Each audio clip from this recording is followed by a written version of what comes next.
পহেলা জানুয়ারি যৌক্তিক বিমান ভাড়া, টিকিটের স্বচ্ছতা আনা ও যাত্রী সেবা নিশ্চিত করতে বেসামরিক বিমান চলাচল অধ্যাদেশ ও ট্রাভেল এজেন্সি অধ্যাদেশ জারি করে অন্তর্বর্তী সরকার।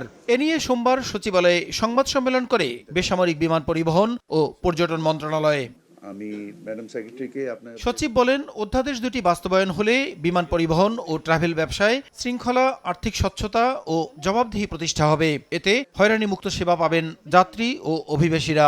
এই দুটি অধ্যাদেশের মাধ্যমে দেশের বিমান পরিবহন ও ট্রাভেল এজেন্সি খাতে স্বচ্ছতা, সুশাসন ও জবাবদিহিতা নিশ্চিতকরণের পাশাপাশি অভিবাসী কর্মীদের ন্যায্য অধিকার সংরক্ষিত হবে এবং যাত্রী সেবা হবে আরও আধুনিক, নিরাপদ ও জনবান্ধব। টিকিট বিতরণে স্বচ্ছতা, ন্যায্যতা নিশ্চিত করতে গ্লোবাল ডিস্ট্রিবিউশন সিস্টেম GDS নিবন্ধন বাধ্যতামূলক করা হয়েছে, যা টিকিট ব্লকিং, কৃত্রিম সংকট বা অতিরিক্ত মূল্য বৃদ্ধি প্রতিরোধ করবে।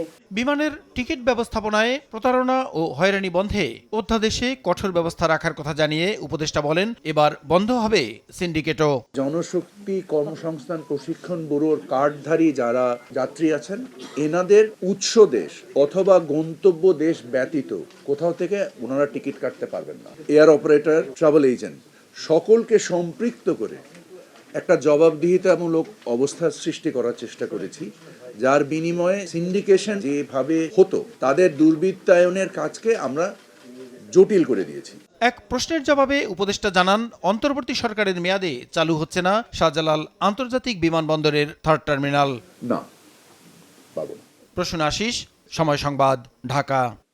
একটা হচ্ছে